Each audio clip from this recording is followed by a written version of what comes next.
Literally প্যারেন্টসরা কত চিন্তায় থাকে যখন বাচ্চাও থেকে দূরে থাকে। সো বেসিক্যালি কারণ পরীক্ষা ছিল, আর পরীক্ষা আগে আমি একদিন পুরো আপডেট গেছিলাম। সো আমি কাল পরীক্ষা দিয়েছি, তো আমি সেই ঘুমিয়ে পরীক্ষা আমি লেট করে ফিরেছিলাম।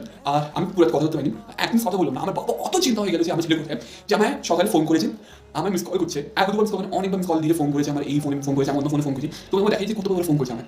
এটা হয় প্যারেন্টসের কনসার্ন যখন তুমি ওদের সাথে একদিন কথা না বলো। সো চলো তোমার দেখাই মানে ওরা কতবার ফোন করেছে। এটা হচ্ছে আমার অন্য ফোন, একটা আইফোন দেখাচ্ছি একবার। তো বন্ধুরা এখানে দেখো আমি হোয়াটসঅ্যাপ খুলছি এখানে, আর এখানে আমি চিপ যে টেক্সটে এখন শোন এখানে রেকর্ডিংটা। ये भी तो देखा है रात को 12 बजे था। कॉल बैक करो, कॉल बैक रिकॉर्डिंग हो रहा है। জানি এখানে বাবা হিন্দিতে কেন কথা বলছে, মনে হচ্ছে মার সাথে কথা বলছে, কারণ আমার মা বাংলা পারে না, তো সেই জন্য মনে হচ্ছে মার সাথে বাংলাতে কথা বলছে, সেই জন্য আমাকে ইংরেজি মেসেজ ভয়েস মেসেজ পাঠালো। আর আমি যে ফোনে আমি রেকর্ডিং করছিলাম সেই ফোনে দেখো সকাল 9টা জায়গায় মিস কল আছে।